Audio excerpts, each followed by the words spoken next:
اعوذ باللہ من الشیطان الرجیم بسم اللہ الرحمن الرحیم الحمد للہ الذی نور قلوب العارفین بنور معرفتہ واثبت فؤاد انبیائہ واولیائہ بقصص الانبیاء والمرسلین واکمل ایمان المسلمین والمؤمنین بولایت علی امیر المؤمنین علیہ السلام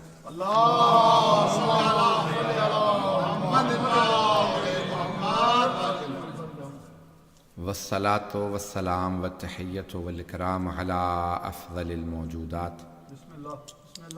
العبد المؤید والرسول المسدد المصطفى الامجد المحمود الأحمد أعني أبا القاسم محمد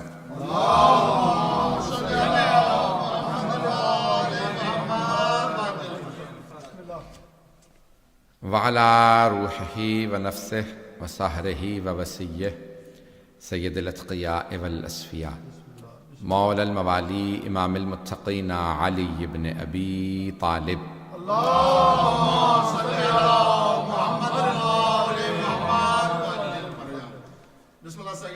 وعلى أوصيائه لا سيما بقية الله في الأرضين روحي وأرواح العالمين لتراب مقدمه الفدا واللعنة الدائمة على أعدائهم أجمعين من الآن إلى قيام يوم الدين أما بعد فقد قال الله الحكيم في كتابه الكريم بسم الله الرحمن الرحيم يا أيها الذين آمنوا كتب عليكم الصيام كما كتب على الذين من قبلكم لعلكم تتقون صدق الله العلي العظيم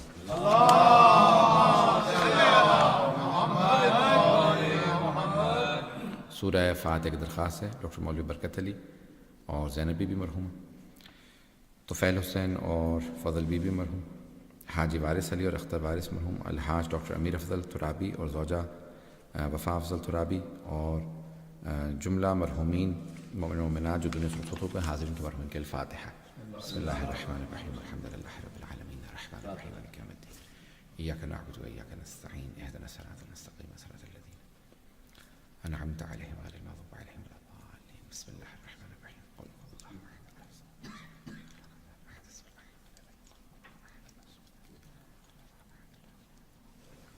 احد صلوات کے ساتھ فرمائیں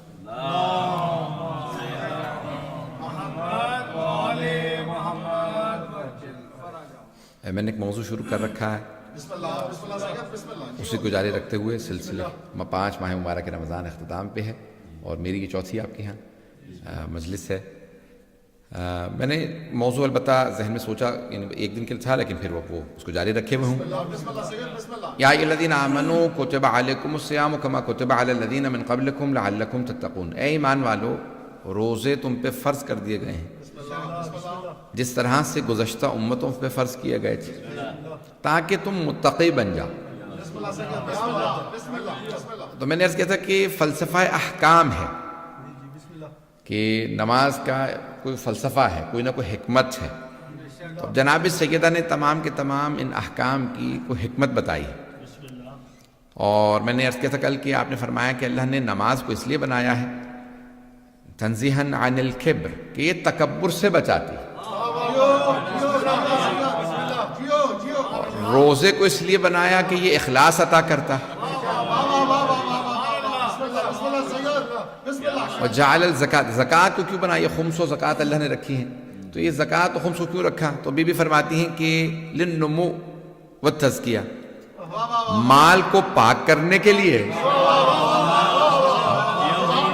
اور اس میں نمو یعنی برکت دینے کے لیے، بڑھوتی، یعنی اب یہ کافر نہیں سمجھ سکتا۔ میں البتہ ایک حدیث پچھلے دنوں دیکھ رہا تھا، اس میں تھا کہ آخری زمانے کے لوگ بھی نہیں سمجھیں گے، ایمان لے آئیں گے لیکن اس بات کو نہیں سمجھیں گے۔ بھئی میرے پاس مثال کے طور پہ 100 تھے، میں نے 20 دے دی ہے تو 80 رہ کے کم ہو گئے نا۔ لیکن اللہ فرما رہا ہے، یعنی جناب سیدہ کے جو جملے یہاں پہ کہ للنمو، اللہ نے زکوٰۃ کو رکھا ہے نمو کے لیے، یعنی انسان کا 100 میں پورا نہ پڑتا 80 میں پورا پڑ جائے گا۔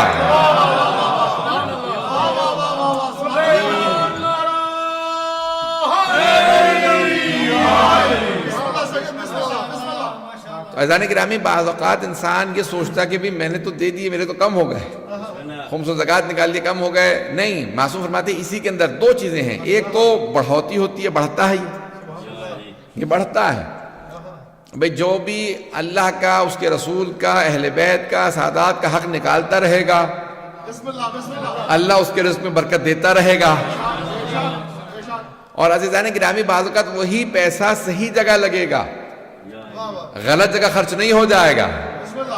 پتہ نہیں لوگ ہیں یا نہیں، میں اس کی باریکیوں میں نہیں جانا چاہ رہا ہوں. بعض اوقات انسان کہتا ہے میں یہاں خرچ کرنا بھی نہیں چاہتا تھا، وہاں خرچ ہو گیا، اور جہاں خرچ کرنا چاہتا تھا وہاں نہیں ہوا. عزیزان گرامی آپ نے خمس بچا لیا، لیکن اتنے ہی پیسے کہیں اور نکل جائیں گے. نہیں ہے مجمع بھئی، آپ نے کہا کہ چلیں اس سال مجلس نہیں کراتا، یہ پیسے بچا لوں گا، وہ پیسے کہیں اور خرچ ہو جائیں گے. پتہ نہیں لوگ ہیں یا نہیں، یہ خرچ پھر بھی ہو جائیں گے، لیکن اگر آپ اچھی جگہ خرچ کر دیں گے تو ثواب بھی ملے گا، برکت بھی ہوگی.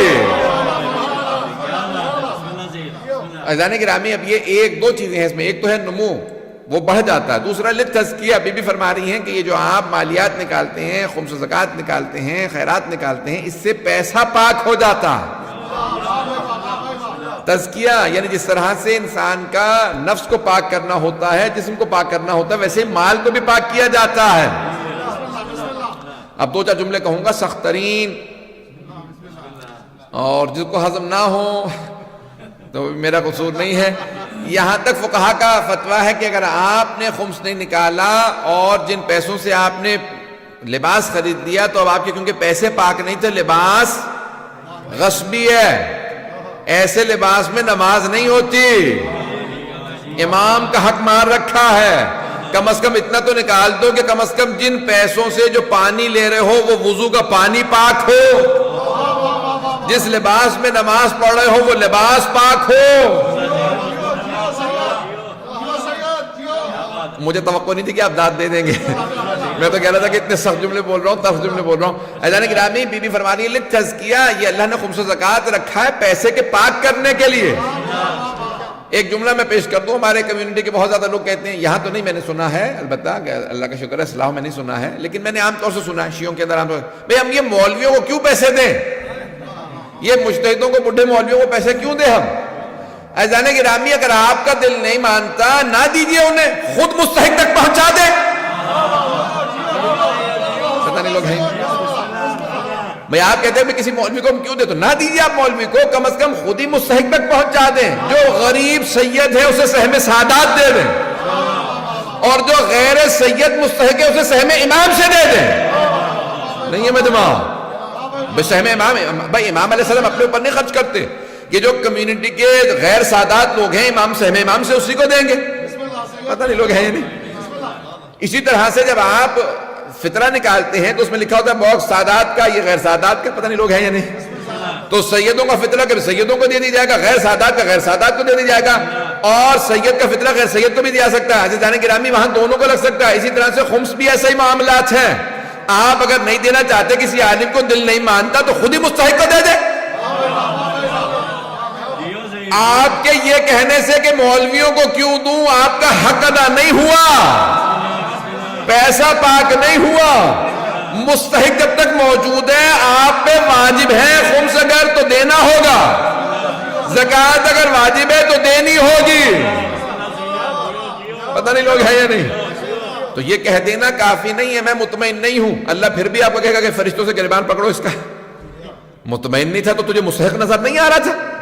بھئی مولوی اگر تجھے مستحق نظر نہیں آ رہا تھا تو کیا تجھے عوام میں بھی کوئی مستحق نظر نہیں آ رہا تھا؟ اور مجھ جیسے تو 2% بھی نہیں ہے. مجھ جیسے مولوی تو 2% بھی نہیں. گاڑی ہو، مکان ہو، 80 90 95%، 95% سے زیادہ تو وہ پھر بھی ویسے ہی ہوتے ہیں. نہ مکان ہوتا ہے، نہ گاڑی، کچھ بھی نہیں ہوتا. پتہ نہیں لوگ ہیں یا نہیں. پتہ نہیں لوگ ہیں یا نہیں. بھئی یہ مجھ جیسے دو چار کو دیکھنے کے بعد آپ فیصلہ کیوں کر لیتے ہیں کہ عالم دین کوئی مستحق ہی نہیں ہے. میں خود کہہ رہا ہوں میں مستحق نہیں ہوں. اگر مجھے دے بھی دے تو سہم سادات مجھے نہیں لگتا، کیونکہ سہم سادات کے لیے فقر و فاقہ شرط ہے.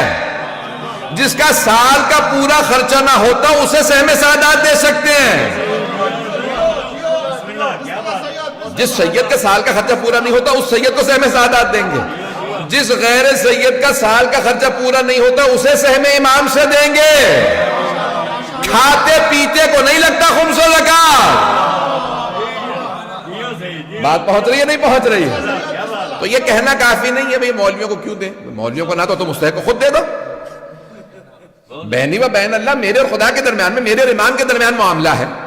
جب آپ کسی بھی پاس جا رہے ہیں شخص کے، آپ کہیں کہ بھئی کیا امام راضی ہیں اسے دوں یا نہیں؟ آپ کا دل مطمئن ہے تو دے دیجئے. کیا پھر امام علیہ السلام راضی ہیں اسے دینے پہ یا نہیں راضی ہیں؟ اگر آپ کا دل کہتے ہیں امام راضی ہیں تو امام راضی ہے. پتہ نہیں لوگ ہیں یا نہیں ہیں. تو خمس و زکات ادا ہو جاتا ہے. عزیزان گرامی، اس لیے کوئی نہیں کہہ سکتا بھی میں مرجع کو نہیں دینا چاہتا، میں مجتہد کو نہیں دینا چاہتا. اولاً تو انہی کا سہم امام، لیکن نہیں بھی اگر دینا چاہتے تو آپ مستحقین کو خود پہنچا دیں. تو یہ زکات کا، آئیے ذرا بی بی کے جملے پیش کر رہا ہوں. ابھی تو ٹائم ہے آج، اب تو بڑھتا چلا جا رہا ماشاءاللہ سے. روزے لمبے ہوتے جائے، ابھی 16 گھنٹے سے شروع ہوتا 18 گھنٹے تک جائے گا. تو عزیزان گرامی، تشہیداً للدین. اب حج کو کیوں بنایا اللہ نے؟ یہ بی بی کا میں جملے خطبے سے پیش کر رہا ہوں، فلسفہ احکام. بی بی نے بتایا بھئی دیکھیں، حکمت وہی بتا سکتا ہے جس نے حکمت کو سمجھا ہو.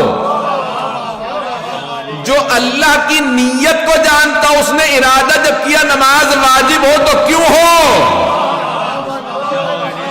اب یا رسول خدا بتائیں گے یا پھر ان جیسے بتائیں گے.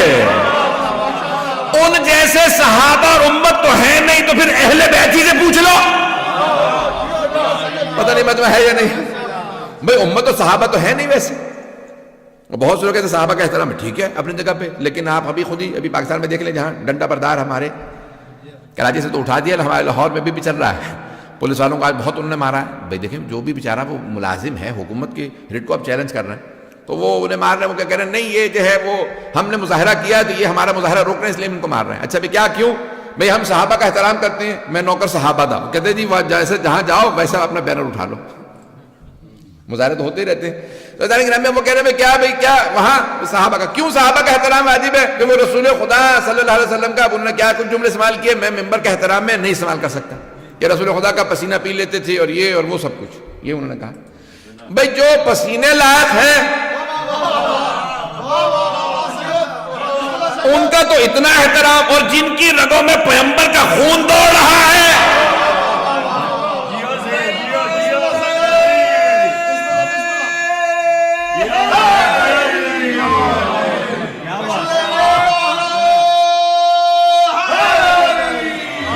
ہے توجہ جانے کی رہا. تو وہ جو رسول خدا کی آل ہے، وہ جو رسول خدا کا خون ہے، وہ جو آغوش میں کھیلے ہیں، وہ جو کاندھوں پہ چڑھے ہیں، پتہ نہیں لوگ ہیں یا نہیں. عزیزان گرامی، ابھی کسی نے وہ کلپ بھیج رکھا تھا کہ بھئی یہ ایک صاحب نماز پڑھ رہے ہیں، بزرگ تھے، تو کہیں بچہ بار بار جو ہے وہ پشپ پہ سوار ہو جائے، تو انہوں نے نماز توڑی اور 2 ٹکا کے اس کو، اور پھر بیٹے کو کہا ذرا بلاؤ، بہو سے کہا ذرا بیٹے کو بلاؤ، اس کو پھر مارا. بھئی اپنے بچے کو سنبھال کے نہیں رکھ سکتا، بار بار میں نماز پڑھ رہا ہوں پشپ پہ سوار ہو جاتا ہے. پتہ نہیں لوگ ہیں یا نہیں. اب میں عربی سمجھ لیتا ہوں، میں نے اپنے انداز سے ترجمہ کیا عربی سے. تو بزرگ تھے، بوڑھے تھے، انہوں نے کہا بچہ پوتا ہے ٹھیک، جو بھی ہو، ایک آدھ مرتبہ ہو گیا، بہت ہو گیا. توجہ ہو، آپ کا پوتا پشپ پہ سوار ہو جائے، نواسا پشپ پہ سوار ہو جائے تو 2 لگاؤ. اور سارے صحابہ پیغمبر کے پیچھے نماز پڑھ رہا ہے. پیغمبر سجدے میں جائیں تو حسین پشپ پہ سوار. اب پیغمبر سجدے کو طول دیتے چلے جا رہے ہیں. سبحان اللہ سبحان اللہ سبحان اللہ. صحابہ اٹھ کے دیکھ رہے ہیں کیا بات ہے، پیغمبر آگے کیوں نہیں بڑھ رہے؟ یہی لکھا ہے، اٹھ کے دیکھ رہے پیغمبر اسلام نماز کے اندر ہے. اٹھ کے دیکھا کیا بات ہے، پیغمبر اٹھے یا نہیں اٹھے. سجدے برداشت نہیں ہو رہے. نہ پیغمبر نے اتارا، نہ کسی صحابی نے جرأت کی. صحابہ کو بھی پتا ہے یہ حسین ہے.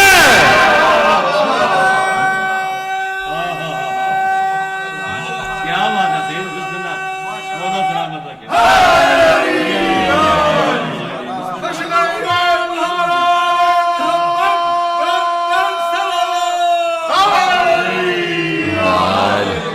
توجہ ہے جانے کی رہا. وقت نہیں ہے، میں بھی پورا خون جگر لگا رہا ہوں. آج بھی سارا دن ایسے پڑھتا بھی رہا ہوں، بول بال کے آ رہا ہوں. اور جانے کے بعد بھی مجلس ہوتی ہے رات کو، کہ دوسرے ممالک کے اندر وہ کہتے ہیں مولانا آپ آ ہی گئے ہیں، تھوڑا سا اگر زحمت کر لیں. عزیزان گرامی یہ جناب سیدہ فرما رہی ہیں تشہیداً للدین، یہ تمام احکام کا کوئی نہ کوئی فلسفہ ہے، حکمت وہی سمجھا سکتے ہیں جو سمجھے ہوئے ہوں، ہم تو اندازے سے ہی بتا سکتے ہیں۔ تو جناب سیدہ نے فرمایا ہے کہ یہ نماز کیوں اللہ نے بنائی؟ تکبر سے بچاتی ہے، روزہ اخلاص دیتا ہے، زکوٰۃ اور یہ جتنی خیرات ہے یہ انسان کے پیسے کو پاک کرتی ہیں چیزیں اور بڑھاتی ہیں، اور پھر حج تشہیداً للدین جناب سیدہ فرما رہی ہیں، بی بی فرماتی ہیں، پاک بی بی کہتی ہیں کہ یہ اللہ نے حج بنایا ہے دین کی مضبوطی کے لیے، نہیں پہنچا سکا، تشہیداً للدین دین کی طاقت منوانے کے لیے اللہ نے حج بنایا۔ بھئی آپ سوچے تو صحیح، بی بی فرما رہی ہیں، بی بی یہ آپ کیا فرما رہی ہیں کہ اللہ نے اپنے دین کی طاقت منوانے کے لیے حج بھیجا، دین کی طاقت کیسے؟ سب حرام باندھے حج پہ جا رہے ہیں، 2-3 ملین پیپل، یعنی 20-30 لاکھ آدمی کہاں جا رہے ہیں؟ حج پہ، ساری دنیا دیکھے گی، تصویریں جائیں گی۔ جب تصویریں نہیں تھی تو لوگ سنتے تھے، ارے دمشق سے لے کے مدینے تک پورا راستہ بھرا ہوا تھا۔ یہ لکھا ہے نا، بڑے بڑے سیاحوں نے لکھا ہے، ابن بطوطہ نے لکھا کہ جب میں گیا تو میں نے دیکھا کہ دمشق سے لے کے مدینے تک صفیں کھینچی ہوئی ہیں، ایک اتنی لمبی ہے، دمشق سے کہاں مدینہ، پتہ نہیں لوگ ہیں یا نہیں، کہاں مکہ کا اتنی بڑی بڑی صفیں ہیں، کا کیا طاقت کا مظاہرہ ہو رہا ہے، دین کی طاقت منوانے کے لیے اللہ نے حج کو بھیجا۔ جب تصویریں چھپتی ہیں لوگ کہتے ہیں اتنے لوگ ہر سال آ جاتے ہیں۔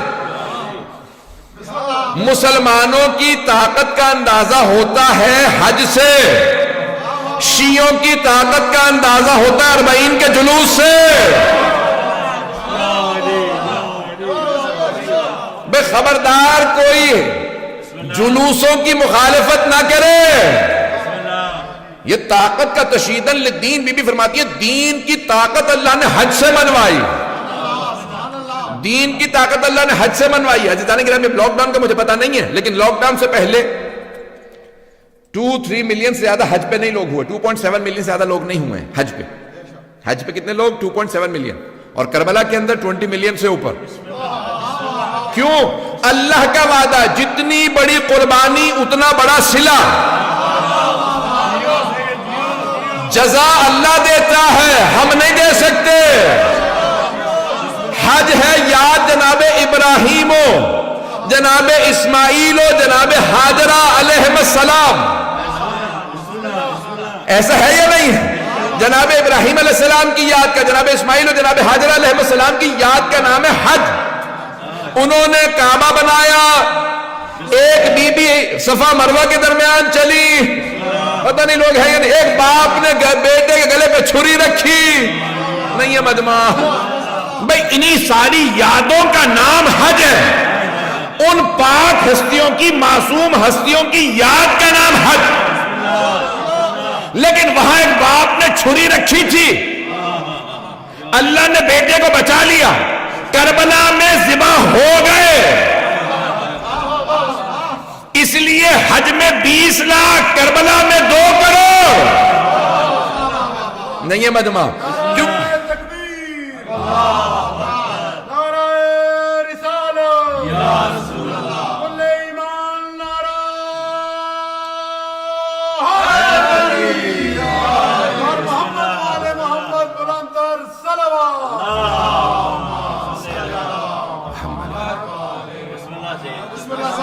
یہ اللہ کا وعدہ ہے، جتنی بڑی قربانی ہوگی اتنی بڑی جزا دوں گا۔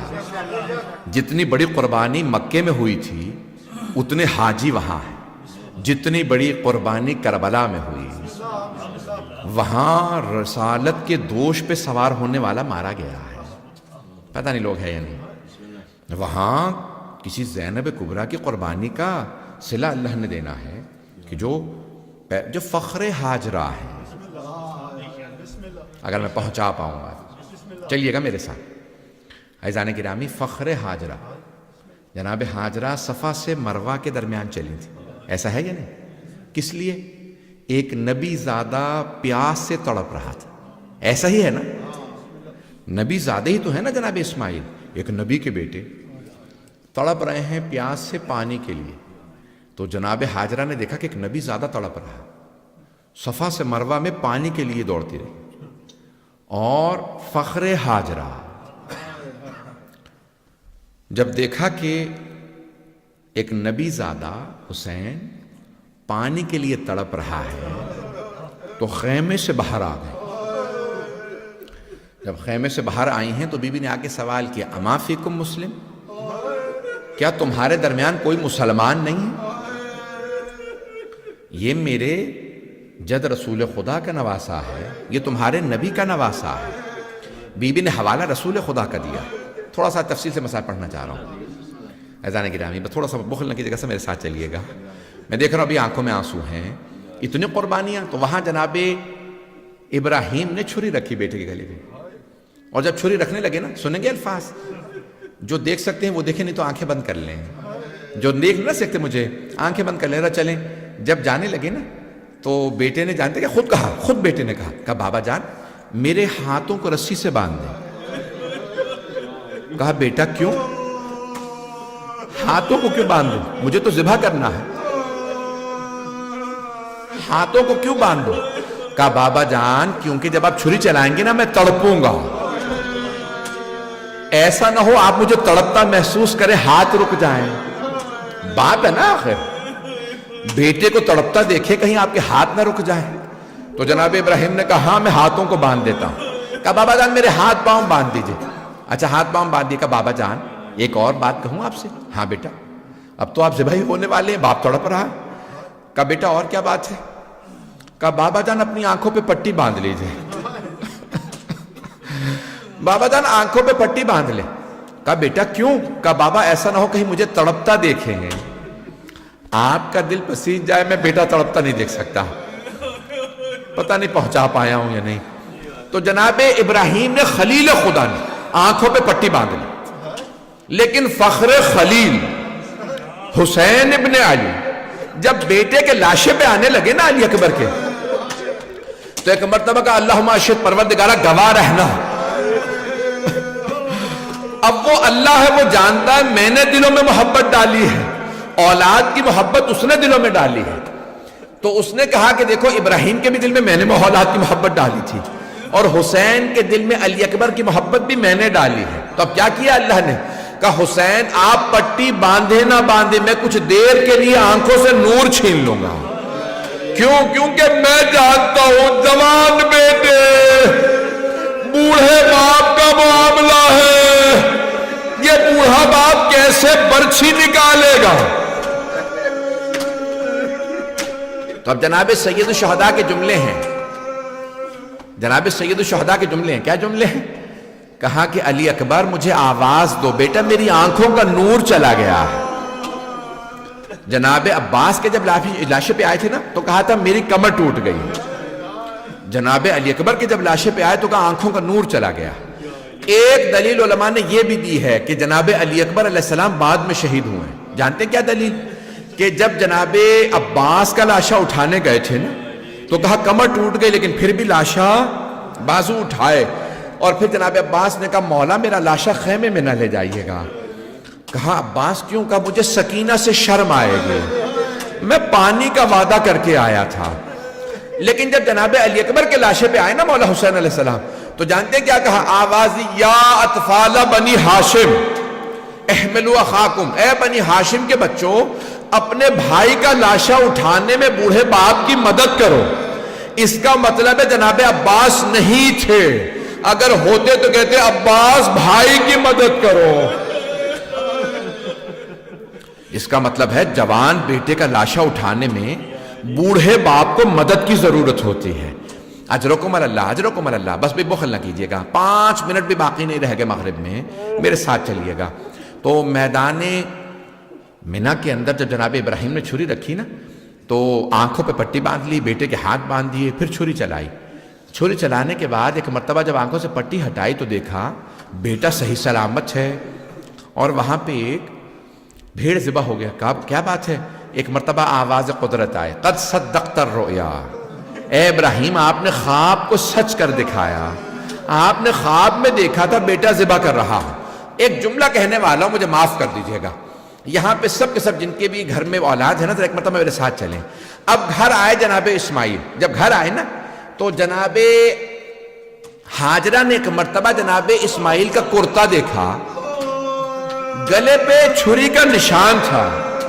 سوال کیا کہ بیٹا یہ نشان کیسا ہے؟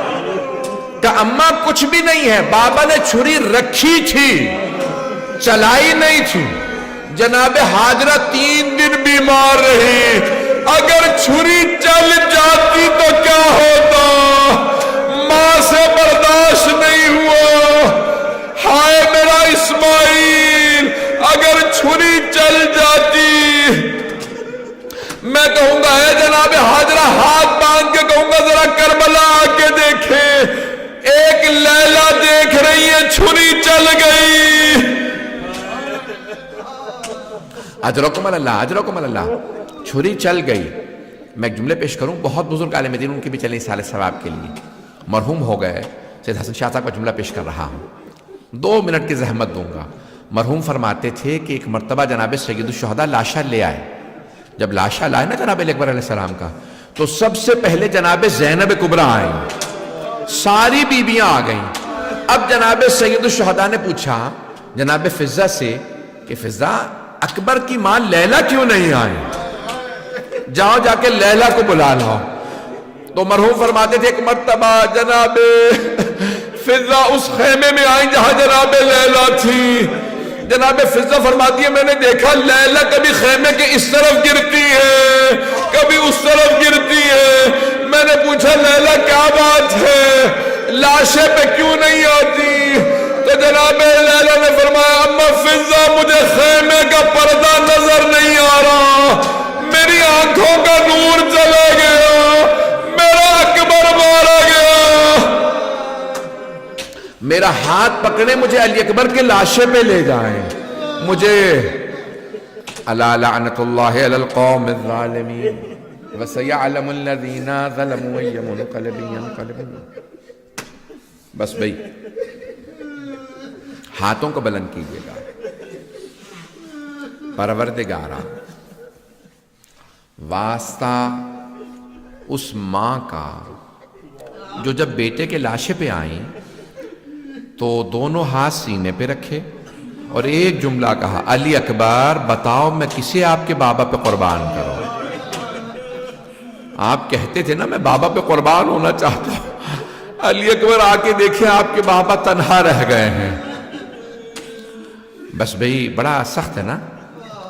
جب جناب علی اکبر علیہ السلام آئے تھے نا جناب لیلا سے اجازت لینے کے لیے، جناب لیلا نے منع نہیں کیا تھا کہ اجازت نہیں. جانتے کیا کہا تھا؟ بس ایک جملہ کہا تھا، علی اکبر آپ میرے بڑھاپے کا سہارا ہے، علی اکبر میں آپ کے بغیر جی نہیں سکوں گی.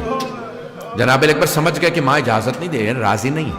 تو بس ایک جملہ کہا کہ اماں میں اب آپ سے اجازت نہیں مانگوں گا، لیکن اماں بس میں ایک بات کہنا چاہوں گا، اماں اگر روز قیامت میری دادی زہرا نے آپ سے پوچھ لیا لیلا میرا حسین تو مارا گیا تھا، تو نے اپنے علی اکبر کو روک لیا تھا، اماں آپ کیا جواب دیجئے گا میری دادی کو؟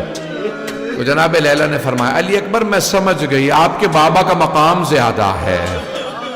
اجرکم اللہ. پروردگارا، بانی مجلس، شرکت کنندگان، جہاں جہاں پہ سننے والے ہیں سب کی توفیقات میں اضافہ فرما، سب کی پریشانیاں دور فرما، صاحب الزمان کے ظہور میں تعجیل فرما، دشمنان اہل بیت کو نیست و نابود فرما. پروردگارا حاضرین کی سب کی دعائیں مستجاب فرما، بے اولادوں کو اولاد عنایت فرما، اولاد والوں کی اولاد کو نیک و صالح بنا. پروردگارا سب کے بانی مجلس کے خصوصاً رزق کے روزگار میں برکت عنایت فرما. ایک آخری جملہ کہوں گا، آخری منٹ ہے، اس کے بعد اذان ہو جائے گی. جب شام پہنچے نا اسیران کربلا، بیویاں جب شام حلب پہنچیں، حلب ابھی بھی عیسائی بہت زیادہ ہیں، تو ایک عیسائی بوڑھی خاتون آئی جناب اکبر کے چہرے کو دیکھنے لگی، نیزے پہ سر بلند تھا. اب کون سمجھائے جناب لیلا کو بیٹے کو نظر نہیں لگے گی، اب بیٹا شہید ہو گیا ہے. تو پوچھا کیا بات ہے، کیوں دیکھ رہی ہو اس سر کو؟ تو اس بوڑھی خاتون نے کہا بی بی کوئی بات نہیں، میں تو اپنے خدا سے دعا مانگ رہی تھی کہ اس جوان کے مرنے سے پہلے اس کی ماں مر گئی ہو، ماں نے یہ سر نہ دیکھا ہو. پروردگارا تجھے واسطہ جناب اکبر کی جوانی کا ہمیں امام زمانہ کا ظہور دیکھنا نصیب فرما. ہمیں ہمارے امام کے مولا کے آوان و انصار میں شمار فرما، ہمارے مقامات مقدسہ کی حفاظت فرما، اس امام بارگاہ کو ترقی عنایت فرما، خدمت کرنے والوں کے توفیقات میں اضافہ فرما۔ ربنا تقبل منا انك انت السميع العليم بحق محمد وآلہ الطیبین الطاہرین المعصومین۔ حاضرین کے تمام مرحومین کے لیے، خصوصاً بانی مجلس کے تمام مرحومین کے لیے، الفاتحہ۔